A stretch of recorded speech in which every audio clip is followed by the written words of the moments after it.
Se comunica a la población que a partir de la fecha el país se encuentra bajo el control operacional de la Junta Militar. Se recomienda a todos los habitantes el estricto acatamiento a las disposiciones y directivas.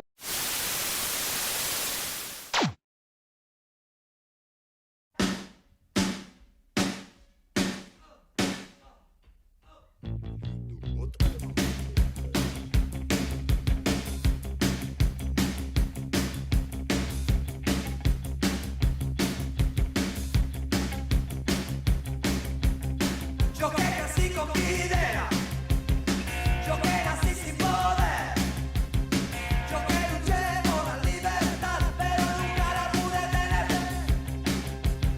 Yo que viví entre fascistas, yo que voy en el altar, yo que nací con los que estaban bien, pero a la noche estaba todo mal.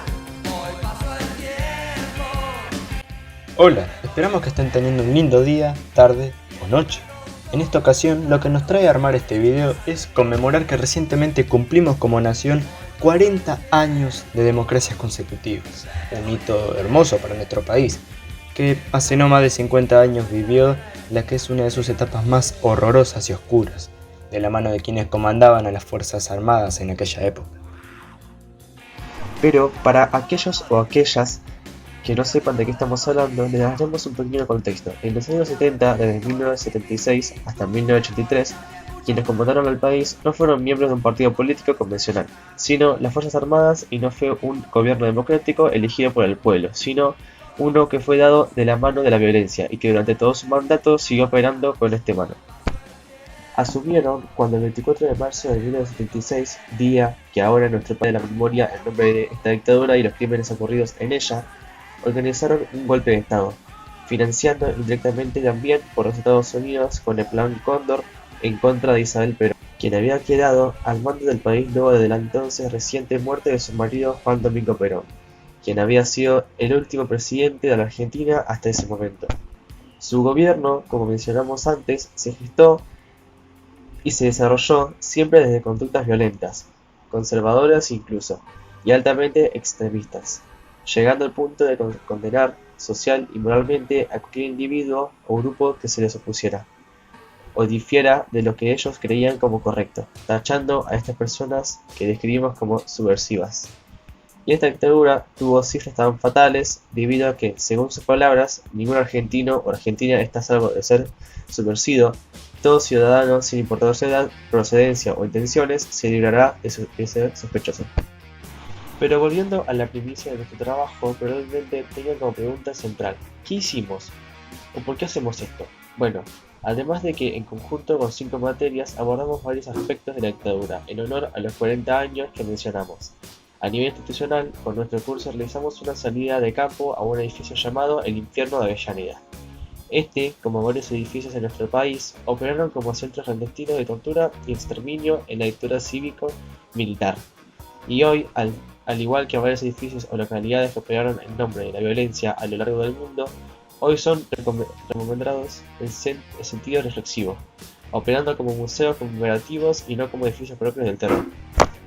En el sitio, una amable guía nos fue comentando las vivencias y anécdotas de gente que fue detenida allí mismo, así como de vecinos que, quieran o no, escuchaban y vivían en el ambiente los horrores ocultados del ojo público, tales como torturas, asesinatos en masa o los mismos secuestros, así como también nos era exhibida la fachada memorial del lugar, teniendo en ella las celdas donde se ponían reprimir hasta a 6 personas, en un espacio de no más de 4 por 4 metros, sin contar con las pésimas condiciones higiénicas, alimenticias y sociales, donde los detenidos y las detenidas vivían un proceso deshumanizante cada día peor, por parte de los subordinados militares, y además pudimos ver y oír la carta abierta que el autor, el desaparecido en dictadura Rodolfo Walsh, le escribió a los militares pasado un año de su acceso al poder, donde entre sus dichas pronunció la frase expuesta nada más empezó el video.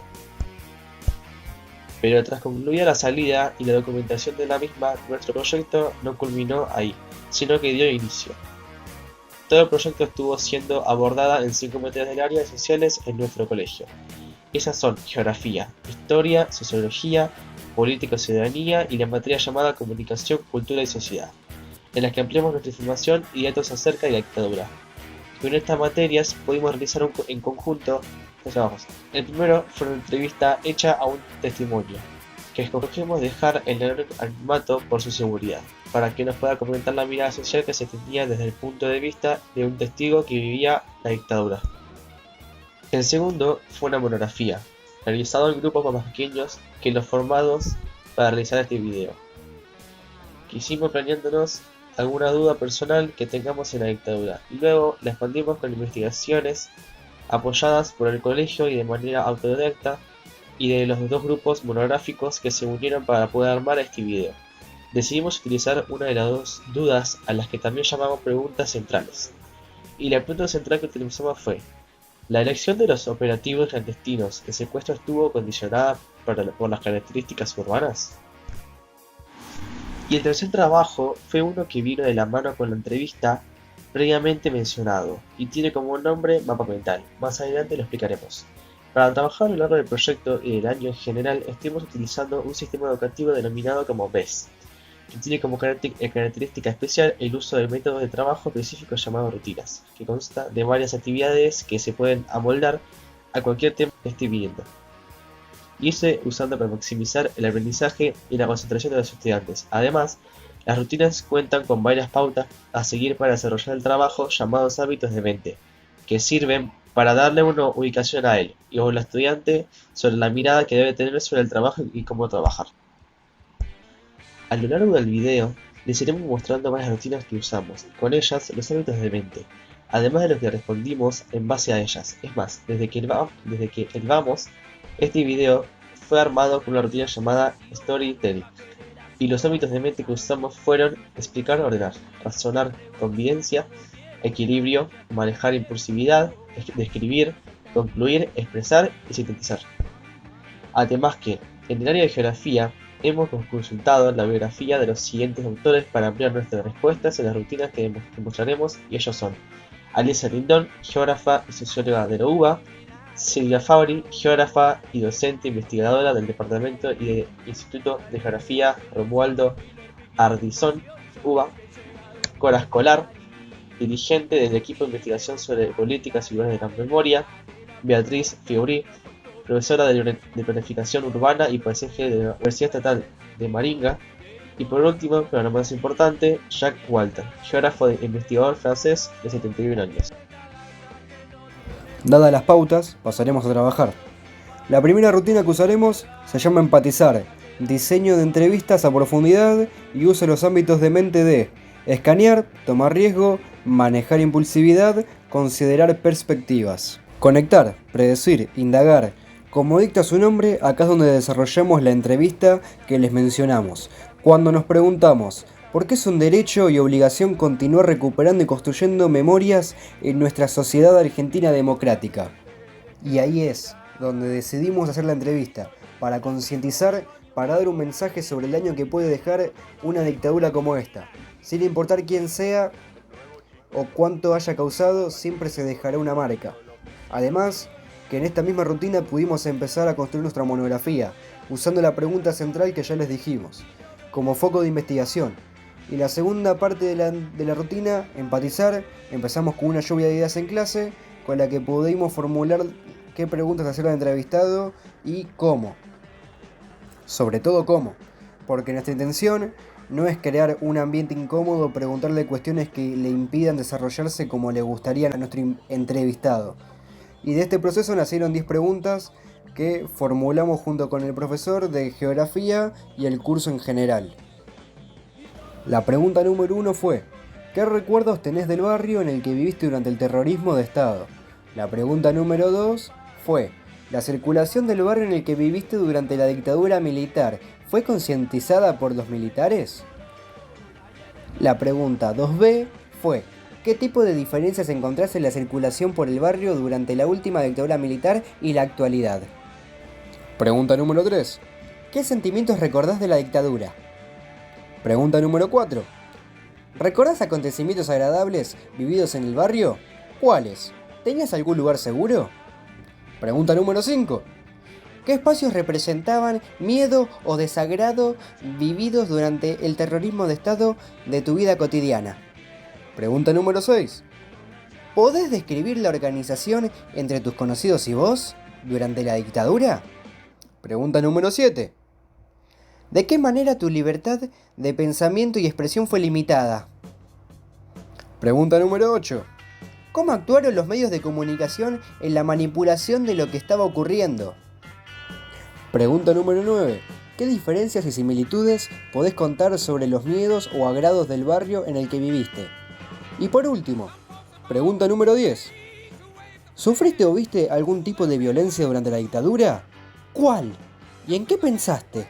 Y finalizada una entrevista que pudimos realizar tranquilamente con nuestro querido entrevistado, damos paso a la siguiente rutina que tiene como nombre definir mapa de usuario, que posee los siguientes hábitos de mente: expresar y explicar / ordenar, escanear, considerar perspectivas, describir y sintetizar. En esta rutina se nos pidió que armemos un pequeño afiche descriptivo con datos introductorios hacia la personalidad del entrevistado. En pocas palabras, lo hicimos para que puedan ver quién es, cómo vivió, y teniendo en cuenta su historia y su personalidad, podemos entender cómo es que vivió la dictadura. La estructura del afiche es esta. También, este mismo afiche fue incluido en una cartulina que hicimos sobre estas mismas actividades. Retomando, pasaremos a contar qué pusimos en cada casilla. Disculpen por la carencia de estos datos, pero el nombre de pila y el apellido serán anulados esta vez, junto con su fotografía.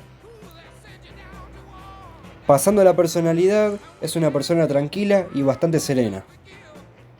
Luego, su biografía, y dice así. Originario de Tucumán, nació en 1958, en su juventud viajó a Buenos Aires, donde se desempeñó como limpiador de casa puertas adentro. Tenía este trabajo también en la dictadura, donde se encontró aislado de todo mal, gracias a Dios. Años más tarde entró a trabajar en un local de ropa y en los 80 tuvo a sus hijos, quienes en los 2000 traerían nietos. La frase que escogió es: no derrumbes un puente que luego vayas a cruzar. El arquetipo con el que lo describimos fue el de cuidador y el de sabio, por su personalidad tan cálida con cada persona que conoce. Y en esta sección de los objetivos pusimos los hábitos de mente que busca desarrollar la rutina, y son expresar / explicar, ordenar, escanear, considerar perspectivas, describir y sintetizar. Y en la última parte del afiche, su edad es 65 años, su oficio es el amo de casa, posee un estado civil de soltería y vive en localidad de Lanús. Muchas gracias. Y en frustraciones, pues bueno, sobre este aspecto del análisis hemos de decir que no. Nuestro querido entrevistado no ha experimentado miedos ni frustraciones a lo largo del periodo de facto, ni experimentado algún tipo de topofobia, que es como se podría describir estas frustraciones. Pero, ¿qué es una topofobia? ¿Estás pensando? Bueno, es una especie de juego de palabras entre topo, que significa lugar o sitio, y fobia, que viene arraigado del miedo, por lo que una topofobia es el sentimiento de desprecio, rechazo o miedo hacia un sitio específico o localidad en general, a raíz de un trauma o mala experiencia vivida. Este fenómeno lo viven muchísimas personas que fueron contemporáneas a la dictadura, sintiendo miedo al visitar lugares donde fueron reprimidos en el pasado, y hoy en día pueden transitar normalmente pero con miedo. Esto mismo pasa pero a la inversa con el término topofilia. Filia, en este caso, significa gusto o agrado, por lo que si le preguntamos si siente topofilia por algún sitio, es que si algún sitio le trae buenos recuerdos o le da paz. Y ahora que tenemos cómo describimos y entrevistamos a nuestro querido consultado, nos queda el tercer trabajo que les contamos antes. ¿Se acuerdan? El mapa mental. Este mapa mental que decimos lo armamos con la anteúltima rutina que usamos para este video también, que se llama Idear Mood Board, que trabajó los hábitos de mente de expresar, describir, indagar, explicar, ordenar y conectar. Ahora sí, ¿qué es un mapa mental? O también llamado cartografía cognitiva, diciéndolo con una terminología más técnica. Esto es una técnica para que una persona, de preferencia a quien se esté investigando o entrevistando, escriba y dibuje en un papel una localidad o conjunto de manzanas, como en este caso, que dibujó la localidad de Piras, donde vivió en la dictadura. Y cuando haya dibujado la estructura del barrio de no más de 4 o 3 cuadras a la redonda, le pedimos que marque lo siguiente: identificaciones de lugares que le parezcan importantes o que se deban destacar. Por ejemplo, si hay un conjunto de casas y en la esquina hay un kiosco, y el kiosco se resalte con un distintivo. Y luego le pedimos que identifique lugares específicos o zonas más amplias donde sienta topofobia o topofilia, que es lo que describimos antes. Y como comentamos, nuestro entrevistado, por fortuna, no vivió terrores ni desgracias, por lo que no pudo marcar alguna topofobia, pero lo que sí marcó fue una topofilia, que era donde yacía un ser querido.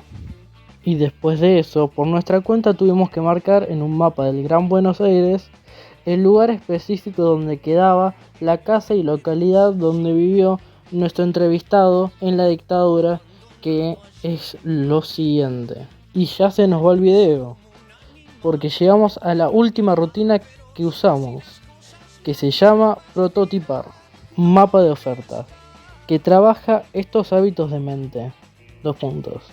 Describir, expresar, conectar, innovar y tomar riesgos.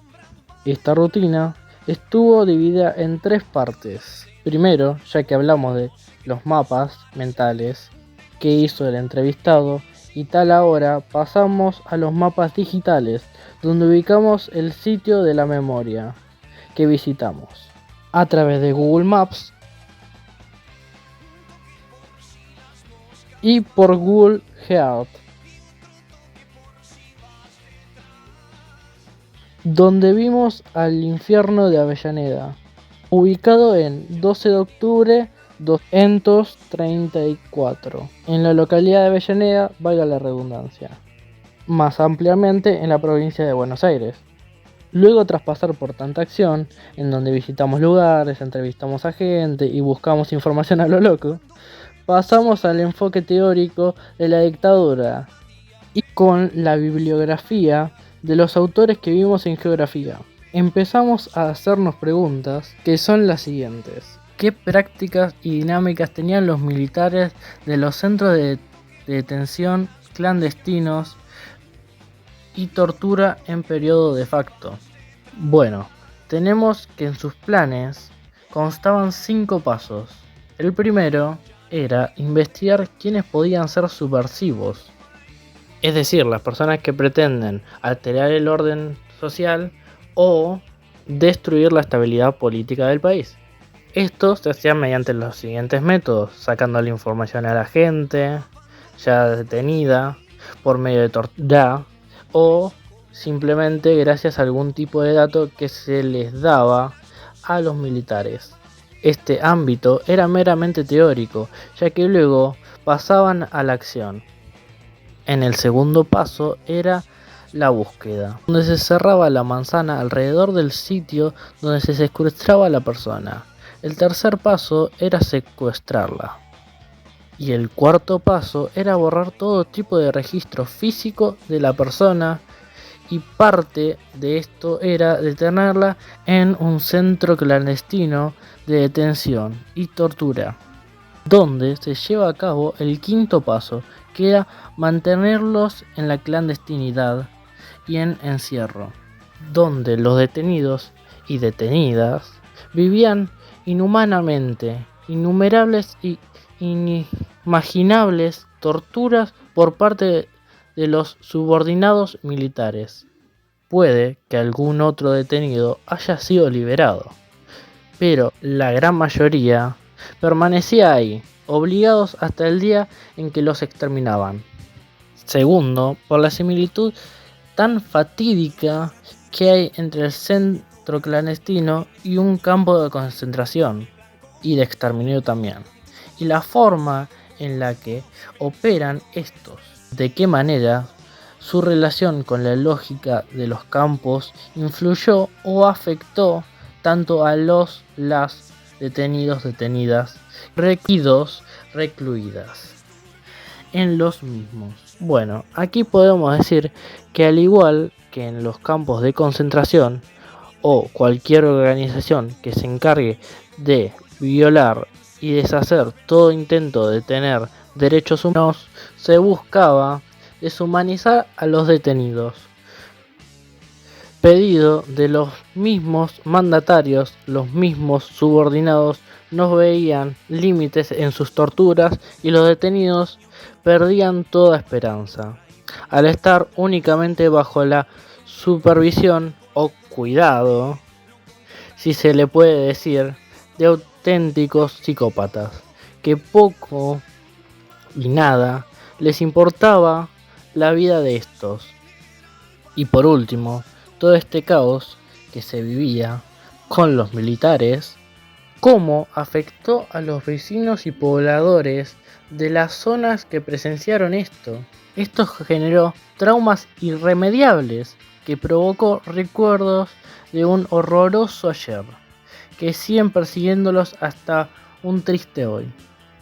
En pocas palabras, dejó una huella de tristeza en el largo camino de la historia argentina, lo que impulsó a los vecinos sobrevivientes y a sus sucesores a buscar justicia, respuestas en un gobierno justo, motivación que, por ejemplo, dio como resultado la elaboración de Crítico Nunca Más y Las Abuelas de Plaza de Mayo.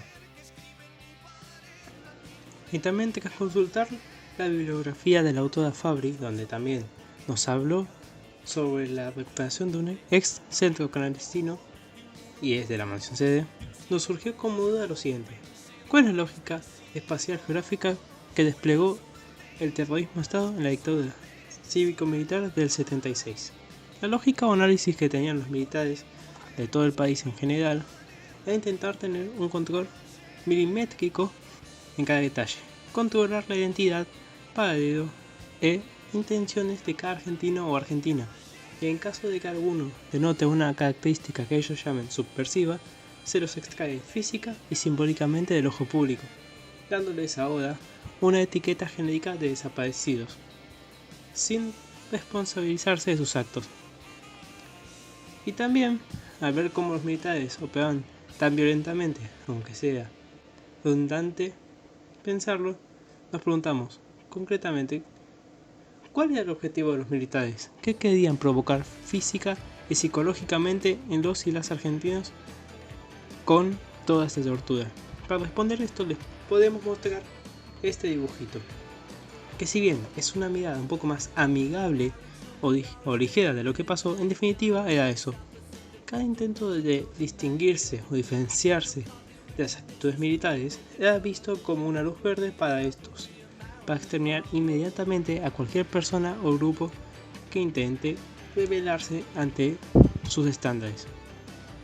Tras consultar bibliografías, decidimos visitar la página oficial del sitio de la memoria, donde vimos los objetivos que tienen al querer restaurar este sitio. Pensamos como grupo, ¿cómo influye la recuperación de este sitio en los vecinos de la zona? Y como vimos con los autores, para que un sitio como este pueda pertenecer al patrimonio cultural argentino, se puede aplicar un proceso visto en clase que tiene como nombre geografizar, que va de esto mismo, de la recuperación y concientización masiva sobre los sitios de la memoria, no solo en Argentina sino en varias partes del mundo. Este proceso de geografizar tiene 3 pasos básicos para poder aplicarse y son los siguientes. La espacialización de recuerdo, este paso muestra dónde está ubicado geográficamente el sitio de la memoria, se basa en dar una concientización física, ya que no nos da más datos, sino que directamente nos muestra que provocó tanto traumas en la sociedad como lo que es directamente el propio infierno de Avellaneda. La localización de la memoria en este paso se muestra objetos que porten un simbolismo cultural e histórico para el sitio o el país en general, propio de la dictadura, como lo puede ser un pañuelo de las afueras de Plaza de Mayo o los libros que censuran en la dictadura. Y por último, uno llamado territorialización de las prácticas memoriales y culturales, que, como su nombre lo indica, pone en práctica la recuperación del sitio. Este proceso es mayormente cumplido por la institución o el mismo Estado, que financia una restauración del sitio, no cambiando su estructura física, sino adaptándolo para que sea un museo cultural de fácil acceso físico y psicológico para la población. Y por último, para cerrar con esta rutina, en un paso llamado documentación, registraremos todo ese trabajo por escrito mediante una cartulina, que es la que mencionamos antes con lo del afiche, que tiene como título 40 años de democracia en Argentina, que nos deja como reflexión que aún seguimos construyendo la espacialización de las memorias, localización de recuerdo y la territorialización de las prácticas memoriales culturales, gracias a las políticas y lugares de la memoria.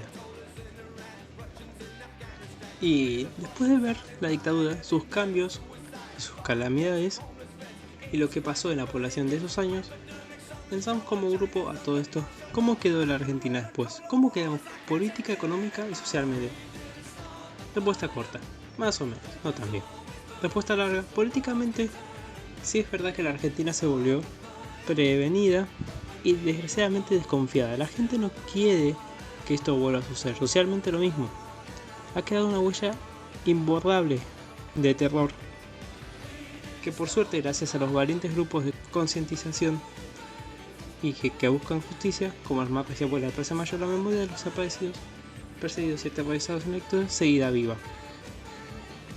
Pero económicamente, propio de que, como dijimos bien al principio, esta dictadura fue financiada por Estados Unidos. Este mismo país estaba impulsando el neoliberalismo en los años 70, y la Argentina, con la llegada de los militares, no fue la excepción. Y desgraciadamente, esto fue otro golpe para el país, uno que no ha dejado sangre, pero sí bajas importantísimas en el sistema financiero argentino, tanto a nivel empresarial como a nivel social, que se sigue acarreando y empeorando hasta el día de hoy, o al menos esos datos nos dan los indicadores de la pobreza, que tienen dos métodos para medirlo. El método directo, que se centra en analizar la vida estructural de la gente, o básicamente las condiciones de su vivienda, viendo también si cumplen con alguna de las NBI, lo que significa necesidades básicas insatisfechas. O también está el método indirecto, que no se centra tanto en lo estructural y físico, sino más en lo abstracto, o mejor dicho, en la capacidad económica de cada familia. Este método de medición indirecto analiza el capital o ingresos de todas las familias y de contar con más o menos dinero puedan satisfacer la canasta básica alimentaria que todo ser humano necesita para vivir, o también la canasta básica total, que engloba muchos más aspectos, como la higiene, educación, etc. Este último tipo de pobreza, que es incapaz de comprar alimentos o satisfacer servicios básicos, suele darse más seguido en familias que en años anteriores tenían una vida próspera, por lo que no cuentan con NBI y tienen una vivienda en buenas condiciones, pero dentro de esa vivienda se esconden miedos por llegar a fin de mes, lo que se conoce como también pobreza puertas adentro.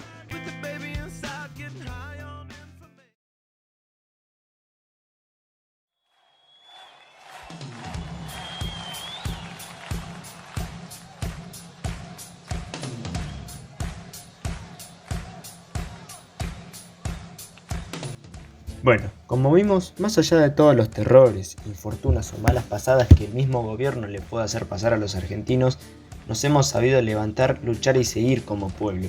Y aunque sea un proyecto escolar, nuestro objetivo es dejar ese mismo mensaje, que haya paz y no dejemos que estos procesos vuelvan a gestarse o que algo así pueda volver a ocurrir. Tenemos que luchar y hacer ver nuestros derechos, sea el contexto que sea. Y cuidémonos entre nosotros como argentinos y argentinas. Les mando un abrazo, el grupo de Quinto B, y nos veremos hasta la siguiente. Les mandamos un beso. Chau, chau.